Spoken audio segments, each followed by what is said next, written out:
Hello and welcome to another episode of the Cricket and the King podcast, the podcast where Jesus is the answer to everything and we are constantly expanding on that point. I'm your host Ben and this is my co-host Katie. Hello. And today we are going to be talking about the talents. Well, the parable of the talents. It's in Matthew 25 for those who don't know. Katie, do you want to give us a summary of the parable of the talents? Oh man. Okay, so the summary of that parable is there was someone that was given, one of the servants was given lots of talents. And No.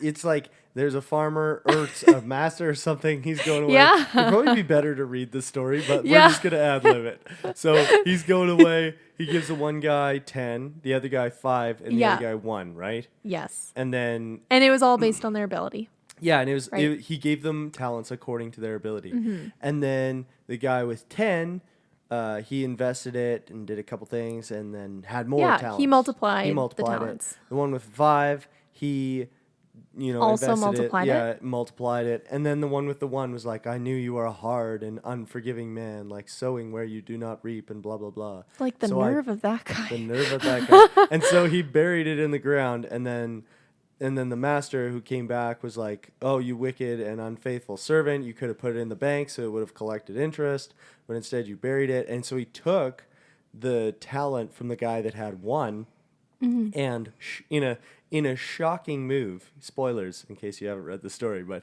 he gives the 1 talent to the guy that has 10.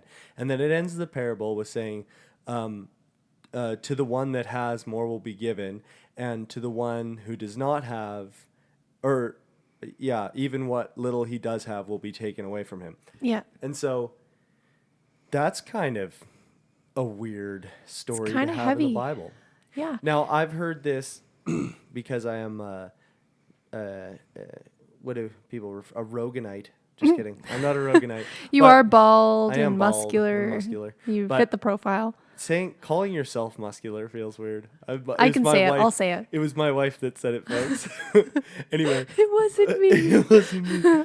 But with that story, I've heard it said that it's a Pareto. I've only ever really read that word. I haven't had to say it out loud a lot. Pareto distribution, maybe? Don't know. Anyway, but it's like the curve of success is exponential and the curve of failure is exponential. So if you have, it's easier to acquire more. Basically, like it's easier to make like $100 million if you have $1 billion than it is to make $1 million if you have $0 because of how compound interest works. So it's like you are able to acquire more quicker with more resources. So this is like a Roganite thing? So yeah, that's like a Roganite Okay. explanation. Okay. But this is a Bible parable. Okay. Taught by Jesus himself, the main man, Yeah. who, as we state in the intro, is the answer to everything. Yeah. And so obviously this story is about more than just money or like the failure of society Yeah. in that those who have a little will be taken away and,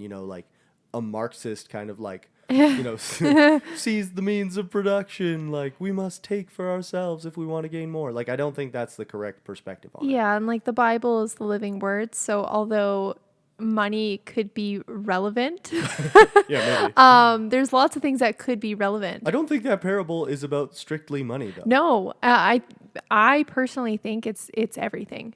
And this is to be clear, this is a revelation you've been having for the last several weeks, if not Months. Yeah, this has been something that's been coming up in our lives often. Yeah. The talents is essentially what you've been given to steward, and Yeah. it goes into all areas of life. Yeah, and I would say like just in terms of just this in general, I had this like realization too, like years and years and years ago. We were like living in our condo. We really didn't have a lot of money. You were in school at the time, and I was Trade school, folks. Yeah. you were so I was sweeping the floor with our broom, and I was like, oh, I wish I had a vacuum. We couldn't afford a vacuum. We couldn't afford it, like even like a $10 vacuum off of Marketplace. Money like was not tight, it folks. wasn't happening. But I just like really clearly heard, like, if I can trust you with little, I can trust you with much. And so I'm like, oh man, like who's to say I would actually use my vacuum if I had one, right? Yeah. So I'm sweeping and I'm like, well, I should really take care of what I have. I should sweep my home with joy because I get to have a home. I get to take care of my home, and I should do that with joy so that when I have the tools to do a better job In a shorter amount of time. yeah, then I know that I'll use it. I won't just be like looking to the next best thing or whatever else. And so this thing has kind of been like compounding. It's not just like physical things. It's not money. It's not there's so many things it could mean, but just that realization that it's like it's everything that God puts in your hand. Like every good and perfect gift comes from above. So I'm like if it's your mind, right? If it's your intelligence, if it's your body, if it's like if you're somebody that creates things, if you're an artist, if whatever it may be, that's a talent. That's a gift. That's a gift, and anything is a gift. And so it's like, what does that look like? To do the best you can with what you've been given, right? To actually honor God with everything He puts in your hand. Whether that's money or, all the other examples I gave, but to actually use it and to honor Him with it, to do whatever it is with joy. Because I think that's like going to be one of the most fulfilling places where you can be, to do things in partnership with Him, because I think that's an indicator of purpose, right? Like what is His like unique, like what did He put in you that is unique to share with the world, to further His kingdom? Like if that is, like I said, intelligence, if you're an author, whatever it is, it's like you use those things and you share those things, and you involve Him in it. You ask for His direction, right? Yeah. And I think with the way we've thought about it, I think in our culture largely has been money, and it's been connected to tithing as well, which is weird, but not in a weird woo-woo way, but in the way of acknowledging that God gives different people different gifts. And not everybody, some people are just uber talented. Like they can do all of the things, they can engineer the Elon Musks of the world. Oh, maybe that's like a bad person to use.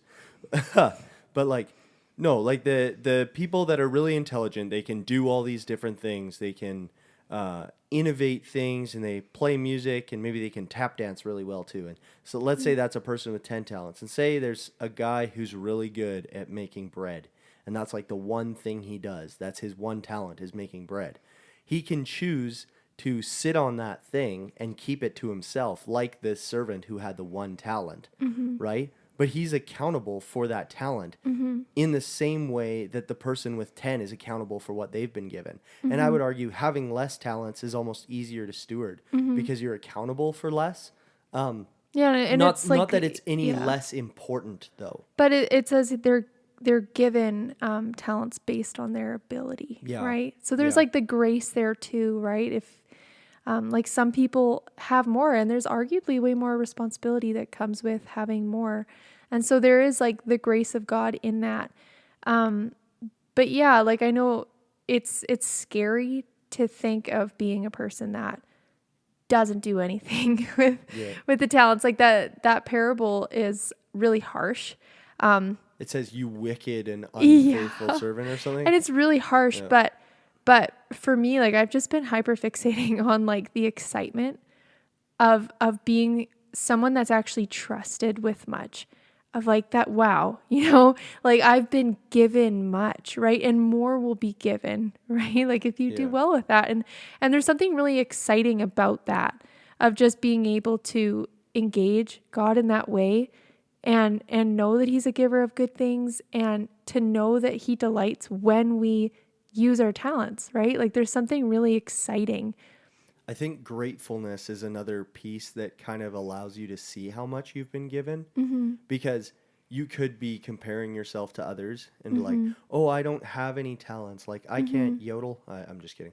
Well, actually, I don't know if I can yodel, but whatever. But say somebody's a really good yodeler, and that's important to you, and you want to be able to yodel. Yeah, And sure. it's just, oh, I can't yodel, but maybe you're really good at crocheting little animals. We have a cousin that crochets, or no, I think it's like needlepoint. It doesn't matter what it is. Whatever it is, felting. That's She what it makes is. nice little She animals though. felts these little animals. Shout out to her. Anyway, and that's like a beautiful thing that she could do. So say you're jealous about not being able to yodel, but you have this other gift that you can use. You're wasting your time in jealousy, not being grateful for what you have and not realizing and taking a hold of what you have and what you're able to use. And when you do look at other people and being like, oh, they're giving so much, they're doing so much, like you actually don't know what their capacity is, right? Like they might be like 70% lower, right, than what their capacity is. And it just like reminds me of like that story. And again, it is money related, but the story of like the woman who gave everything she had. Like it was everything and it wasn't very much. And the Pharisees were like, lame, right? Like they didn't say that. That's not in the Bible. But the Pharisees were like... The Pharisees were dumping these bags of money. Yeah. And then this lady came and she put 2 pennies in the offering. Yeah. And Jesus basically said she gave everything she had. Yeah. And these other people gave from their, like not even like a drop in the bucket of their Yeah. great wealth. Yeah. And so, who gave more? Like what's more valuable? And it's not about actual value, right? Because they were dropping... bills into the offering plate or whatever. But they're being awfully showy about it too. Yeah, showy about it. And but it's like that wasn't even half of their capacity, right? Whereas she gave everything she had. Yeah. And so looking at other people, you don't actually know. There could be somebody that it looks like they're doing things well and they give so much and they love people so well and they have people in their home and they're doing all of the external things, but maybe they're called to more, maybe they're like avoiding something, avoiding right? responsibility. Maybe they're running like $1 million company, but they should be running $100 million company, but they've avoided it because they don't want the responsibility. Yeah. But God's given them the mind and the resources and the people to be able to do that sort of a thing, but they're dodging it, they're burying their talent. But to somebody who has less, it looks like they're actually pushing their capacity, which is kind of mind-blowing when you think about it. But I think we see it happen all the time. I know of people in our lives where we see this gift of intelligence and this intense mind and innovation, and there's just fear to step out and do the things that mind could do. And so when you see that, it's not that those people are failing necessarily. They're not in the world's eyes even, they're fairly successful, you got the job, you got the truck, you got the whatever. But then it's well, that's not your capacity. You're actually called to more. And the adventure and the life and the call of the Holy Spirit is into the more. Not saying that it's necessarily going to be like more financially or more in terms of possession or like Western materialism, but it will be more in that it will be to your limit as a person and more fulfilling. Like it will be engaging with your purpose and engaging with your heart. It's that the quote, most men live lives of quiet desperation.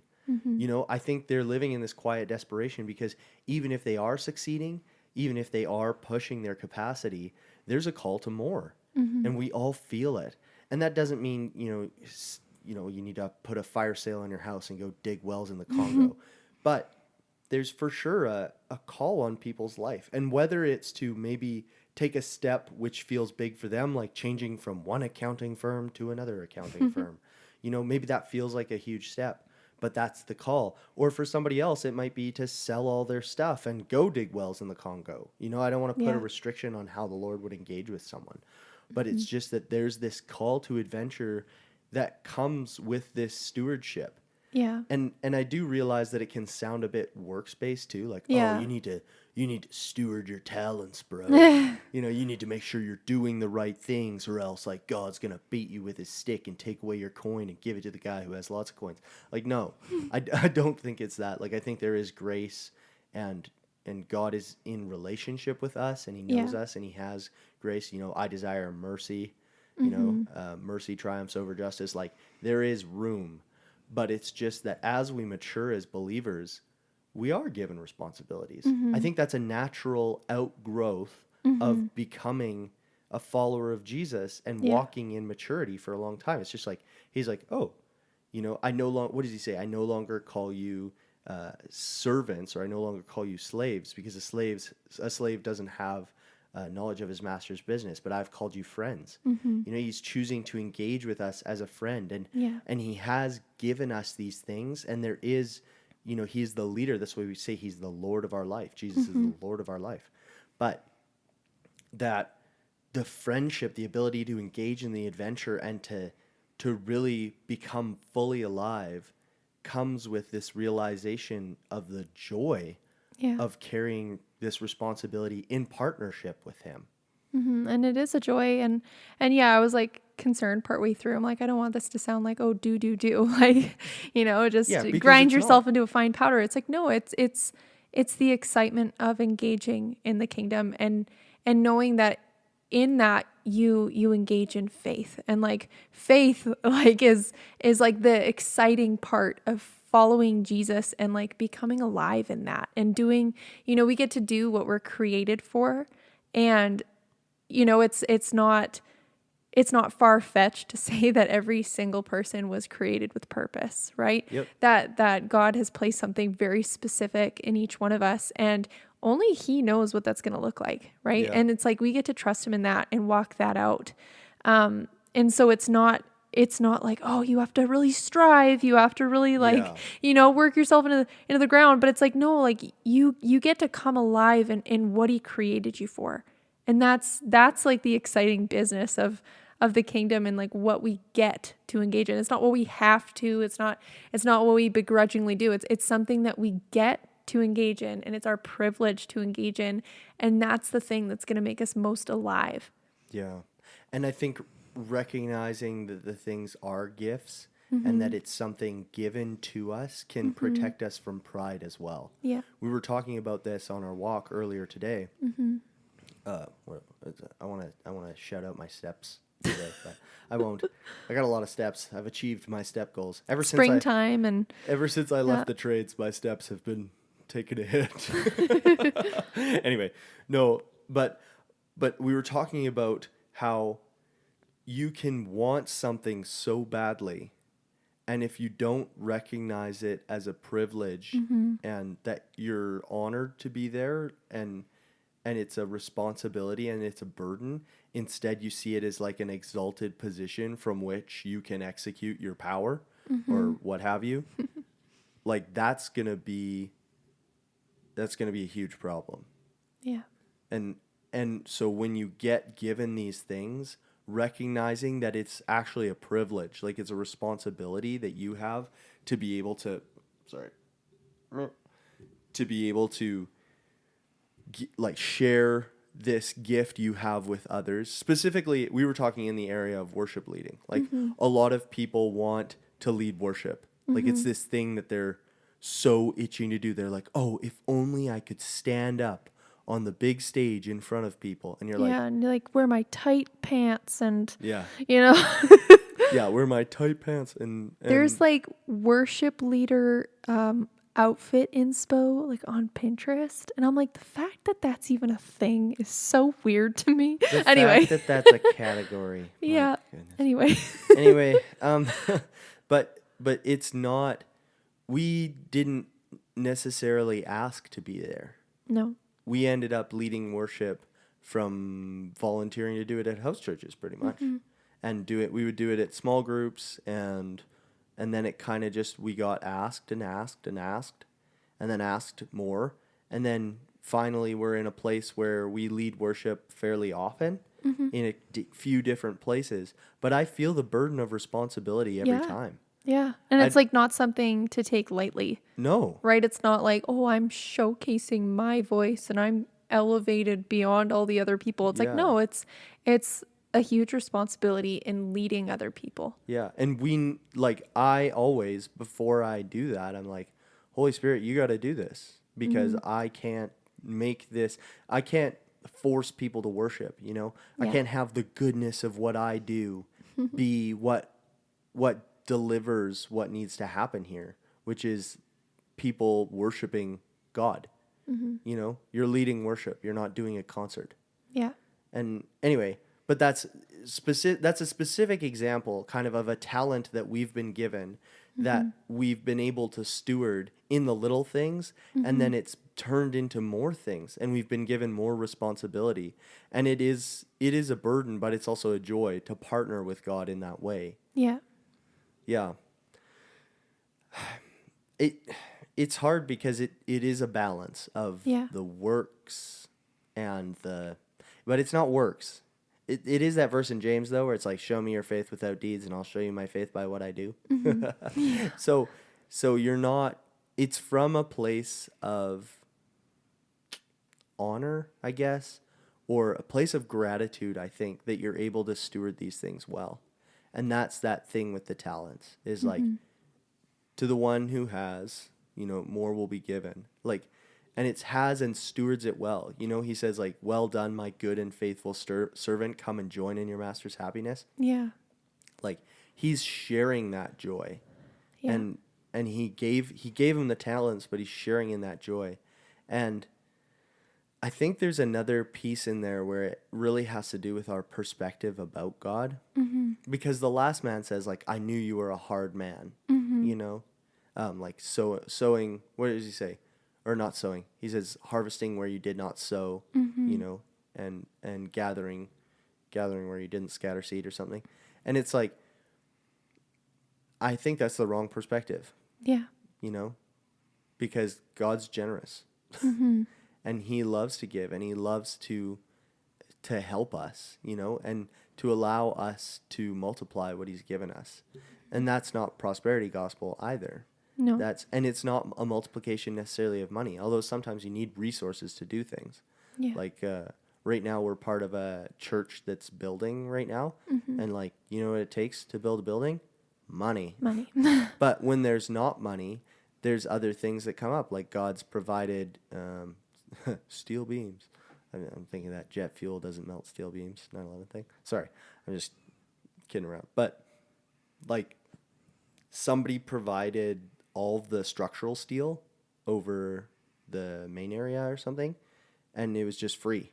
And that was thousands of dollars, right? Like tens of thousands of dollars of structural steel. And so it wasn't necessarily money, but it was provision in another, like in material goods sense. And he's multiplying what is already there. It's really cool to watch in real time. It is really cool to watch.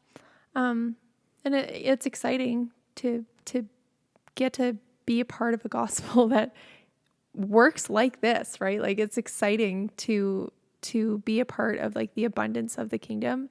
And something that was like kind of highlighted to me was, how easy it is to be like the last man in this parable. Like how easy it is to like kind of begrudgingly like go about your day and whatever, and to like not use what you have. And like, there's the specific example I had in my mind was like to be somebody that's really intelligent, like you've been given a mind that is so smart, but like maybe you've kept your circles really, really small. Like you've sheltered yourself, and you've kept yourself in like a group of friends that are also really intelligent, and you talk about really smart things, but you don't use it. And instead you like belittle people that don't have the same mind as you, right? Like people that don't know any better sometimes. And, you talk down or look down on people like that, and you judge them and you criticize. And I just like, I had this example in my mind, just, being like, man, like, would we really do that? Like with something that was given, right? Freely given, right? Like a gift, like the gift of an intelligent mind. Like, is that how you want to stand before the Lord and just be like, oh yeah, God, like I used my mind to judge people that you love, like to belittle people that you love, to maybe take advantage of people that you love. Yeah. And I'm just like, whoa, like it's really easy to be that last guy in the parable. And I'm like, I personally don't want to find myself there. Like, I want to make sure that I'm checking, like, am I doing things to the glory of God? Like, am I actually utilizing the things that he's placed in my lap? Do I make him known through my efforts? And, even in rest, like on all the things that I do in my day, like, do I make him known in that? Right. Or do I hide it? And do I, like, do I turn my back on him and, call him a whatever kind of man for, Yeah. A hard master. yeah, hard master, right? taskmaster or whatever. It's like, oh man, like it is easy to be that last guy. And I'm like, I personally don't want to be there. So yeah, I feel like it's kind of like a heart check. Yeah. Right. And so that's something that I've been thinking about for the last however long, was just that checking in, right? Checking in with your habits and your gifts and all these different things. Just saying, am I using these? Yeah. I think in Western culture, it's really common too to say like the gifts and abilities I have are for me and for me to build wealth and for me to build success and for me to build a group of friends that I like. Yeah. Whereas the gospel actually calls us to serve, to gain the heart of a servant. And that doesn't mean that you can't engage in, having a nice suit or whatever. I don't know. But it does mean that you take the time to do something dumb, like coach Little League Baseball or something. Say you are like a Mensa genius and you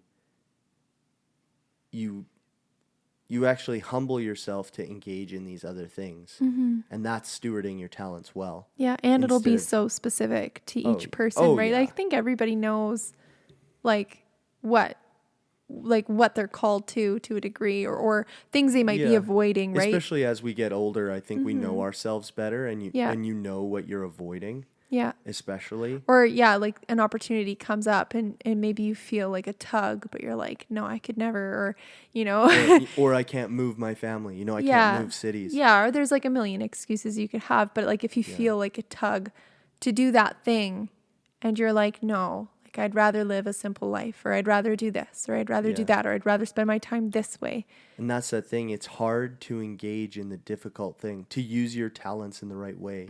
Another example we were talking about on our walk is hyper-compassionate people who focus all of their hyper-compassion onto like animals, right? Because it's actually easier to have compassion for animals because, what did you say? You said like, I'm just rehabilitating 15 like vicious street dogs from Guatemala or something. I don't know. You had some great example. Like they can't hurt me. Yeah. Oh, I'm just so exhausted. But what if you could put that loving compassion? And I'm not saying animals aren't deserving. Yeah, and then there's not a place for that. There's not a place for that. But I think people offload. They find a way to like, oh, I'm using my gifting, but it's misdirected, or it's like it feels safe, right? Yeah, it feels self-focused and safe. Yeah, and that's another thing that I wanted to bring up is within this call to adventure, within the talents that you're given, especially as leaders of families, like Katie and I, we have a family, and so there's things that God calls us to do that require movement, and it disrupts what your kids are doing, and all these different things, but it's like God makes plans with everyone in mind, especially in regards to what you're given. How can you use that to steward your family? How can you use that to steward the community around you and to be a bringer of light, into the place you're in by the power of the Holy Spirit? Yeah, and it's not doing every single thing that's in front of you and being like, oh, I'm going to sign up for every church thing and being a martyr, right? It's not that, but it's just like the thing that God has called you to, right?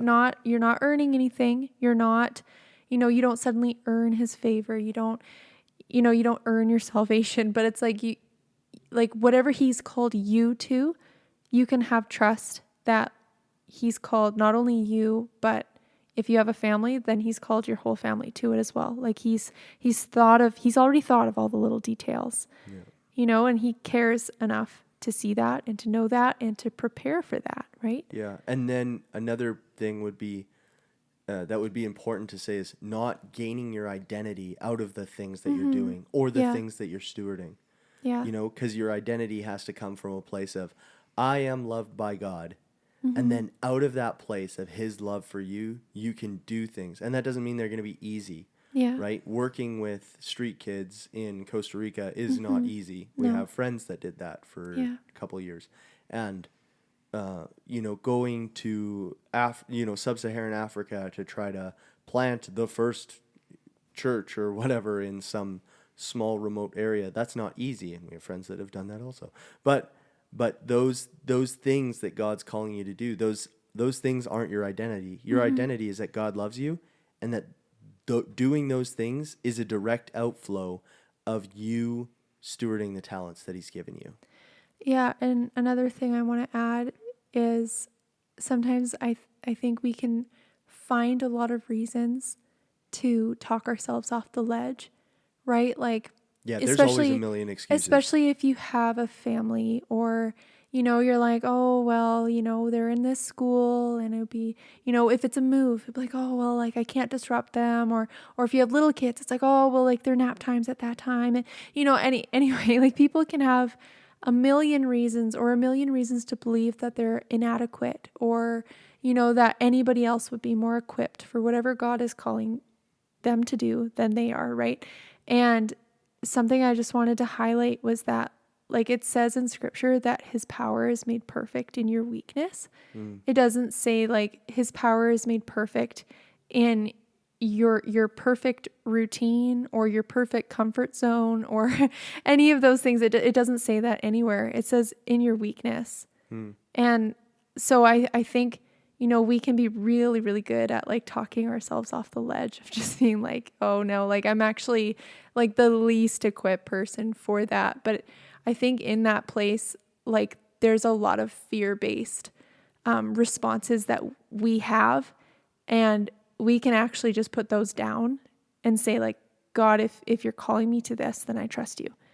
I trust that you can fill in the gaps. I trust that you can equip me. I trust that you can make me fit for whatever position you're bringing me into, or whatever it may be, right? Like you can trust that he is equipping you and will equip you and has already equipped you.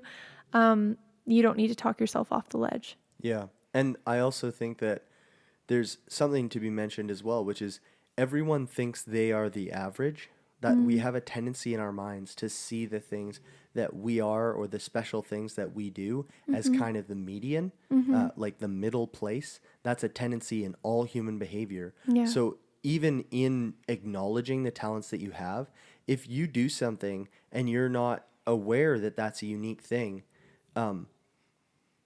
you need to realize that you are a unique person, and we all need different people with different abilities. It's why we need the body. It's why the church needs the body. Absolutely. Like it's not about one person that has the equipping for all of this, and we're all median people, and some of us are better at things and some of us are worse. Like it's that you're good at a specific thing and you're going to be better than a lot of people at that thing. We have a lady in our lives she's like an amazing cook, but for large groups of people, she cooked food for like 40 people that one time, kind of at the drop of a hat, and then also managed to get a bunch of grocery stores to fund the meal. Like she just has this incredible gift, and I'm like, we don't have whatever that is, And it's like, I could really try to do that, but like, am I good at it? No. Is that like life-giving for me in any way, shape, or form? No. Like I could probably like sweat a lot and cry a little bit and like try to read a recipe for that many people and like maybe execute it okay, but I'm like, that's not my gift, okay? Yeah. Like for her, that's very it's very obviously like a gift that she has. Yeah. Even another thing, like we have a friend who just like walked into our house and was like, if I saw like what you guys did with it, like if there were listing photos that looked just like this, then I would buy it on the spot, like no questions asked. And we're like, well, what, like, why wouldn't you have just bought it like looking like it was before? And she was like, well, I just can't visualize that.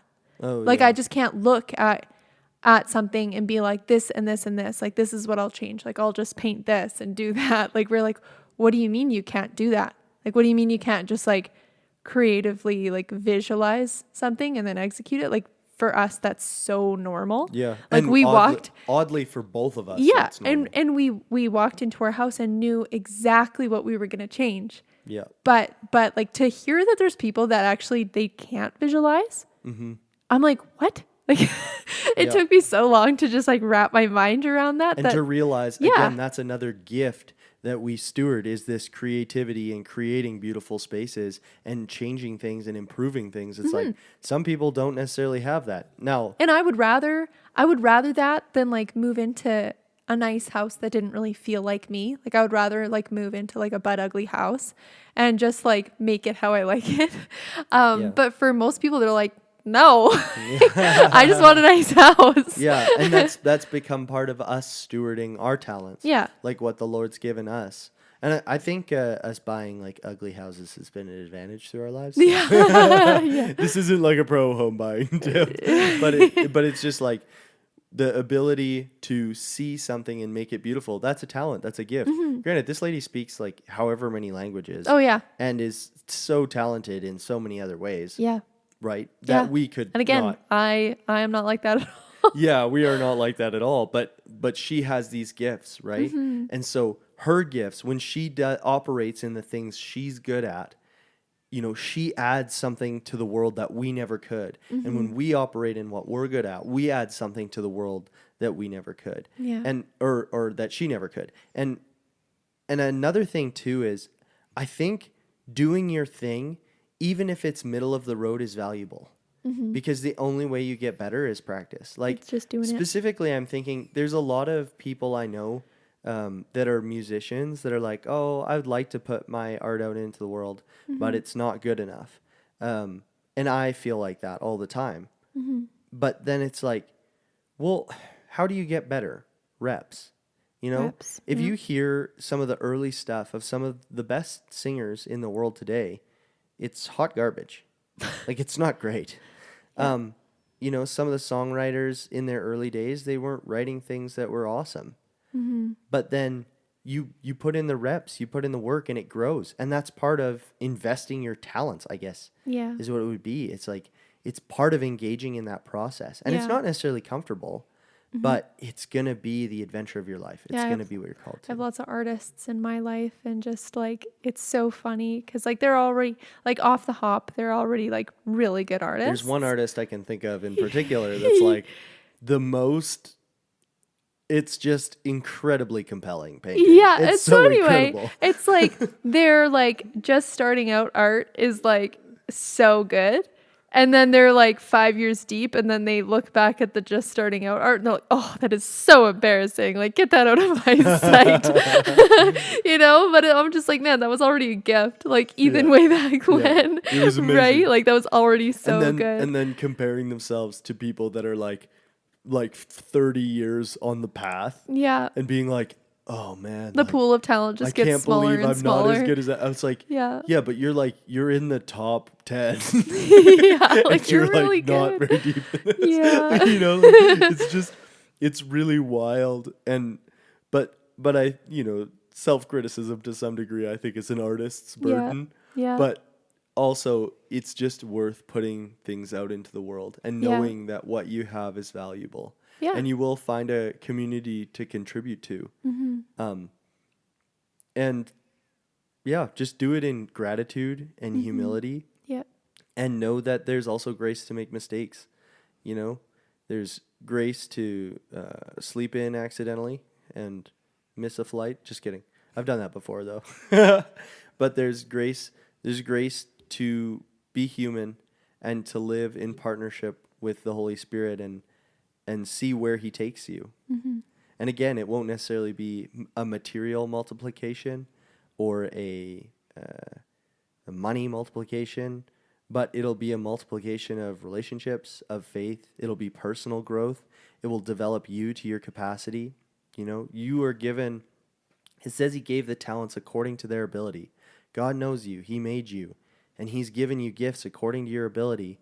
Go steward it. That's... Yeah, it's an invitation. It's an invitation. It's a call to adventure. Mm-hmm. It's exciting. Yeah, like, and you can be safe or you can be in partnership with the Holy Spirit and do what you're created to do. And that will always be way more fulfilling than to be safe. Yeah.